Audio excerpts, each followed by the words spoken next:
Sziasztok, Erdélyi Zsófi vagyok, és ez itt a Ma Alternatív. A Pushkin moziból jelentkezünk, ahol ma este mutatják be az utolsó 6x6-os évfolyam vizsgafilmjeit.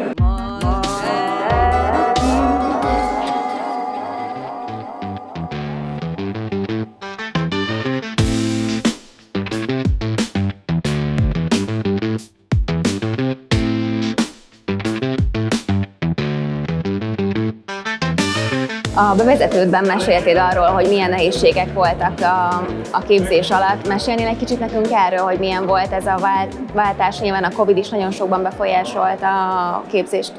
Hát ugye ez már tulajdonképpen a múlt, de ugye elkezdtük 2019-ben elkezdtük a képzést, és akkor mindjárt a következő fél évben elkezdődött a Covid, tehát az első egy fél év volt normális, aztán kezdődött a Covid, és ahogy a Covid elkezdett kimenni, abban a pillanatban ugye bejött az egyetem foglalás, illetve most úgy értem, hogy az egyetemnek a megszállása és ez a politikai előszakkal való lerombolása. Mennyire befolyásolt téged a munkában ez a sok minden, ami történt veletek az egyetem alatt?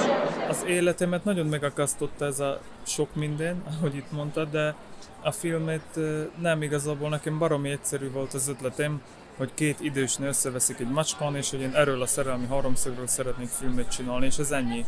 És ebbe aztán nem lehetett beleakadni tovább, úgyhogy... Itt inkább az volt egy picit a cél, hogy ez a falusi környezet egy picit dokumentarista módon legyen megjelenítve, és ne intenzív mozgások vigyék el a fókuszt, hanem ez a nyugodt falusi világ, ami mindenkinek ismert. Ott vannak ezek fotókon, az emberek fiókjaiba, szerintem mindenkinek van ilyen tapasztalat, és hát igazából ez volt a célunk, hogy ez feldolgozható maradjon.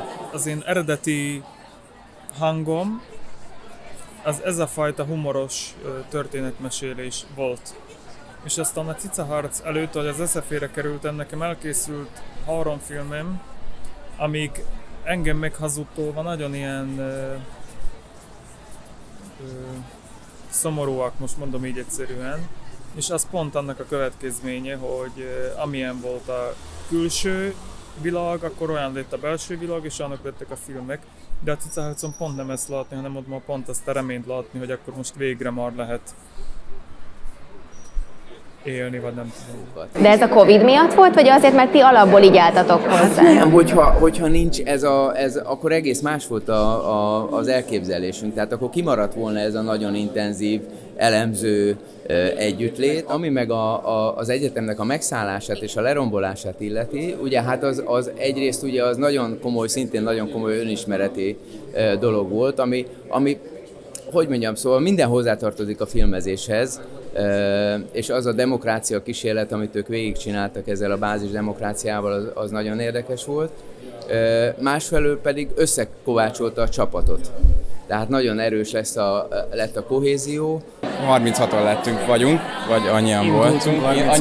Annyian indultunk, aztán nyilván így az évek során, meg az összes minden, ami történt itt velünk, emiatt így voltak aprózódások, és emiatt többünknek, mint például nekem is vágóként, a diplomafilmem, most itt nem került levetítésre, mert azon csak én dolgoztam, olyan a Dub Hard keményre hangolva, vagy a Pannonia stúdió kirablásának kegyetlen és igaz története, egy kurva hosszú címmel. Van egy ilyen bombó, hogy azt mondták az egyetem megszállásával kapcsolatban, hogy azt gondolták, hogy eltemetnek minket, de hogy elültettek, ugye, mert hogy kihajtott belőle, tehát gyakorlatilag egy európai szintű diplomával rendelkeznek ezek a srácok, mert a Bécsi Egyetemnek a diplomájával rendelkeznek, ezek azt hitték, hogy majd nem fog elkészülni egyetlen film se, hát lehetett látni, hogy ezek a filmek elkészültek, ezek a rendkívüli nehézségek mellett. Szerintem, hogyha valami pozitív változás történik, akkor helyre lehet állítani azt a fajta demokratikus filmkészítést, amiben nem politikai hovatartozás és szemléleti hovatartozás alapján fogják finanszírozni a filmeket, hanem kizárólag, ami az egyetlen lehetőség, a tehetség.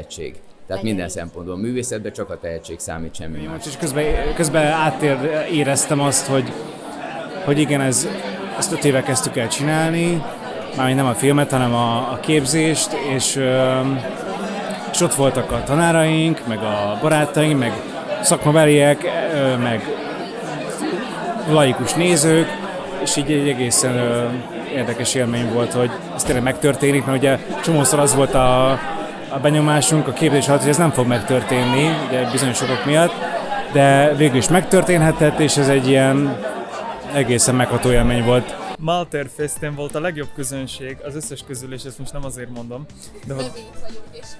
de hogy Debrecenbe valahogy úgy betalalt ez a film akkor, és akkor lehet, hogy most pont az évnek az a szakasza, most pont olyan közönség gyűlt össze, de ott volt a legjobb reakció, amit eddig megéltem, és valahogy azt éreztem, hogy akkor itt talán valami most történik az emberekkel, ami aktuális lehet.